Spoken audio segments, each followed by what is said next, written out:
السلام عليكم ورحمة الله وبركاته. بسم الله الحمد لله والصلاة والسلام على رسول الله وعلى آله وصحبه ومن والاه. رب اشرح لي صدري ويسر لي أمري واحلل عقدة من لساني يفقهوا قولي. اللهم لا علم لنا إلا ما علمتنا إنك أنت العليم الحكيم. اللهم علمنا بما ينفعنا وانفعنا بما علمتنا وزدنا علما. آمين يا رب العالمين. جزاكم الله خير for the invite. It's always a pleasure to be here and spend some time with the brothers. Inshallah, over the next few minutes that we have together, I always like to, especially around Fajr time, it's always good to talk about something around the Quran. Because Allah subhanahu wa ta'ala says, إِنَّ قُرْآنَ الْفَجْرِ كَانَ مَشْهُودًا, that the Quran of Fajr is going to be a witness for us on the Day of Judgment. So in that time of the day, it's always good to talk about something around the book of Allah subhanahu wa ta'ala. And any other day, for that matter, right? But specifically for that time, it's always good to talk about the book of Allah subhanahu wa ta'ala. Secondly, is that the book of Allah subhanahu wa ta'ala is filled with a lot of just awesomeness. It's filled with a lot of awesome things that we can all learn from. And we can all relate to the Quran. Every single person in this room and around the world, Muslims and non-Muslims, can benefit from the Quran, can learn from the Quran, can get a lot of lessons from the Quran. And one of the ways we can learn from the Quran is through the stories of the Quran. Allah subhanahu wa ta'ala says, إِنَّ فِي قَصَصِهِمْ عِبْرَةً لِأُولِي الْأَلْبَابِ. In the stories of the Quran, there's a lot of ibra, there's a lot of lessons, right? And the word ibra actually came from the same root word as abara, which means to cross. So as we're crossing to Allah subhanahu wa ta'ala, as we are in the path to Allah subhanahu wa ta'ala, there's all these ibra for us, there's all these lessons for us. So we can make it to Allah subhanahu wa ta'ala and we can make it to Jannah inshallah. So today, I wanted to talk about one of the episodes of Prophet Musa alayhi salam. Allah talks about Prophet Musa a lot in the Quran. And his life is just kind of like an episode after an episode after an episode. He's going through several stages, and every stage comes with challenges and with lessons for us. So Musa alayhi salam, briefly, when he was in Egypt, he saw two people fighting. And he went to break it up, and he pushed the guy, he ended up dying, and then the next morning, somebody said that Musa killed somebody, and then Musa had to run away. So this is a very brief story. So Musa had to run away. So when he ran away, he has no idea where he's going. And Allah subhanahu wa ta'ala starts by saying, and this is Surah Al-Qasas, verse 22, if any of you guys want to just grab a mushaf and follow with us inshallah.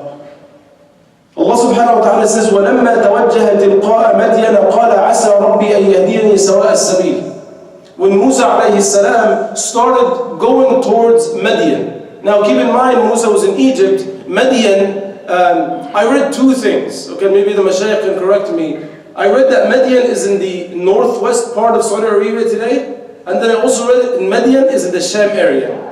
So there could be relatively close, there could be, but the point is that Madian was up north from Egypt, so it's a very long journey. Now Allah subhanahu wa ta'ala says, وَلَمَّا تَوَجَّهَ تِلْقَاءَ مَدْيَنَ. When he went in the direction of Madian, Abdullah ibn Abbas says, خَرَجَ مُوسَى وَلَا يَعْلَمْ لَهُ وَلَا عِلْمَ لَهُ بِالطَّرِيقِ إِلَّا حُسْنُ ظَنُّهُ بِاللَّهِ. Abdullah ibn Abbas says that when Musa went toward that direction, he had no idea where he was going. He only had one thing. He had good intentions and good thoughts of Allah subhanahu wa ta'ala. And that's why he makes that dua, عَسَى رَبِّي أَن يَهْدِينِي سَوَاءَ السَّبِيلِ. Allah will guide me. Allah will make me get to wherever I need to go. Because remember, he's homeless. He has nowhere to go. He has no food. He has no family. There's people running after him. Keep in mind, he was not married at that time, right? He had to escape from the house of Fir'aun. So he has nothing. And subhanAllah, one of the most beautiful lessons we see throughout the story of Musa is Musa never left making dua to Allah subhanahu wa ta'ala. His entire life is just a one big dua. He just keeps going from a trial to a trial, from a test to a test, and he always makes dua to Allah subhanahu wa ta'ala. You know, one of the other things too, I think, to put all of us in the right frame of mind, Musa is about to be an immigrant, right? And I think that's very important for us to mention, especially us today. A lot of us are immigrants. A lot of us were not born and raised here. A lot of us came to this country. A lot of us are moving around, even the younger guys.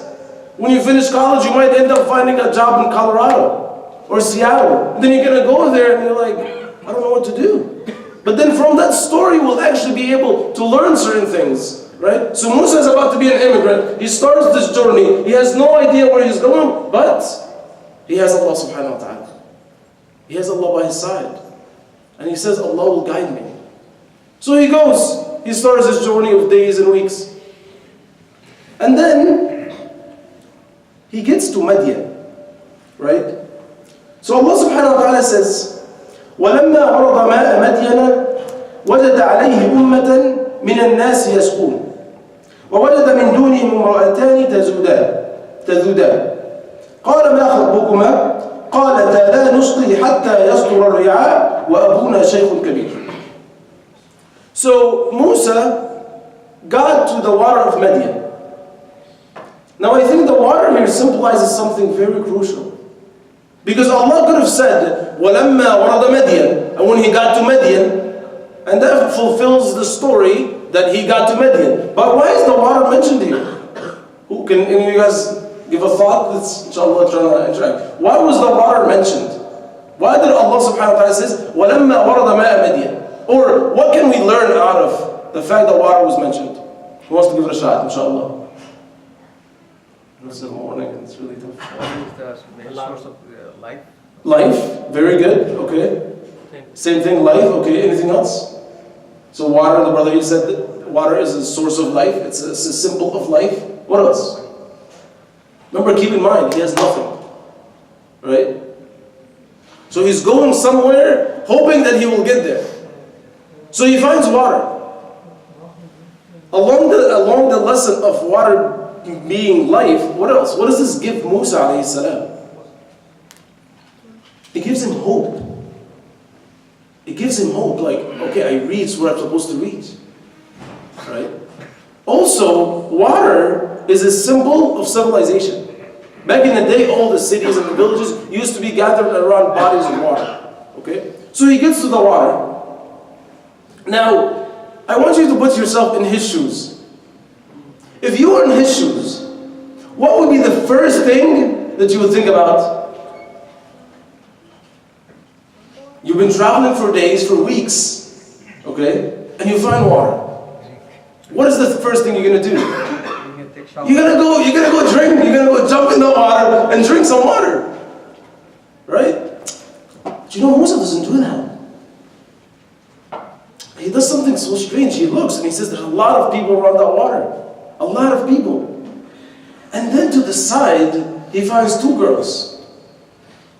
And Allah says, Tazudan, which means they're held back. Like something is holding them back from getting the water. They had their sheep, okay, but something was holding them back. So Musa looks at them and he was like, this doesn't look right. Something was wrong. But think about what Musa is going through right now. Musa just needs to worry about himself. Just needs to worry about getting some water, and maybe he can worry about anything else. But that's not why the prophets were here. And it's a beautiful lesson for us. You know, prophets are in the attitude of helping others all the time, right? And establishing justice. So Musa alayhi salam, when he saw this, it looked strange to him. This doesn't look right. There are two girls sitting there, and they're just, something is holding them back. There's all these guys around the water. I gotta do something. I gotta help. I gotta at least find out. You know? But you know, he doesn't just go and do something. He goes and he inquires. And I find this to be a beautiful lesson. You know, a lot of times in our communities, and we do this with our families, we do this in the masajid, we do this in the schools, we do this everywhere. You see something that doesn't look right, and a lot of times we start making assumptions. Like you see two students, a guy and a girl, in the middle of Rutgers campus, and they're talking to each other, and you start thinking, who's this guy? Is she related to him? Why are they talking? You know? You see, a brother who's on the board, and somebody's giving him some money, and you're like, what is this money for? Is there like some kind of a deal going on? What's going on? So when we see something wrong, Musa didn't react. You know, we do the same thing with our families. You walk inside the house after a long day and something doesn't look right. And you're like, what is this? Musa alayhi salam doesn't react. He doesn't just go and burst into everybody and try to figure out what's going on. No, he relaxes, he takes a step back. He says, you know what, let me ask them. Let me ask the girls what's going on. So he approaches them with all respect. And he says, Ma khatbukuma, what's the matter? Why you guys held back? So it's a very simple answer. He says, La nusqi hatta yasdur al-ra'. We're not going to take water. And yasqi here could mean drinking water and getting water for their families. And it could also mean giving water to their sheep. So it can have both meanings. So he says, listen, we're not gonna get the water until everybody leaves. What does this tell us about the girls? I'm asking you guys. What does this tell us about the girls? Haya. Haya. They have haya, they have modesty. They're very modest. They're not going to just barge into everybody there and just get water. Right? Because a lot of men. So they have haya, they would rather stay back until everybody's done it, then they'll get their water. Right?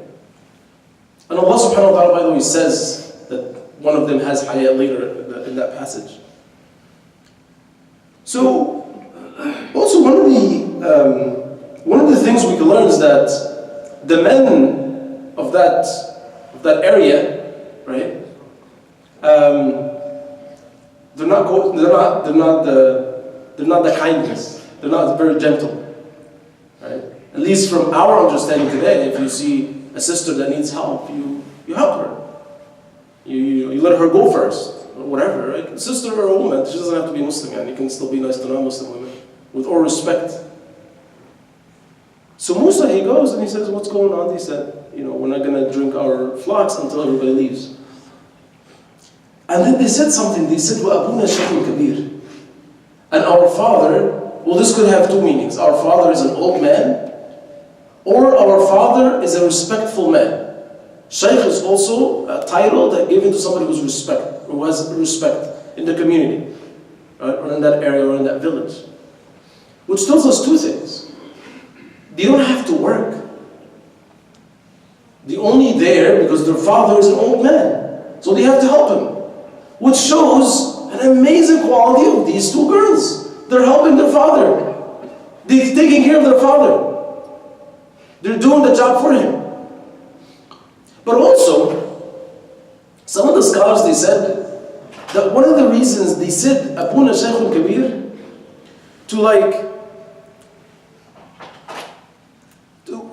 to push Musa away a little bit, in the sense of it's very strange for them, for a man to approach. This is not a common thing in their village, because otherwise some of these men will help them, right? So the fact that they told him, our father is a respectful man, so Musa doesn't have to think anything. Remember, Musa is Musa is good looking, he's built, okay? And he finds two girls. It's very natural, okay, that he could be flirting. True or not? And they work, they're in the workplace, they don't know, he looks a stranger, they've never seen him before. So they wanted to put their limits. It's like, don't play around, dude. Our father is a respectful man. You know who my dad is? Right? Sisters do that today. When a guy approaches them, like, dude, my dad is the sheikh. Take a break, right? So they wanted to make sure that they set the boundaries. So don't play around, don't mess around, right? We're just here because we need to take care of business, and that's it, okay? So Musa alayhi salam was like, all right, I'm just trying to help. I'm not trying to do anything bad. I'm just trying to help. So the next verse, Allah subhanahu wa ta'ala says, فَسَقَى لَهُمُ ثُمَّ تَوَلَّى إِلَى الظِّلِّ. So he gave water for them, and then he left. He doesn't say anything.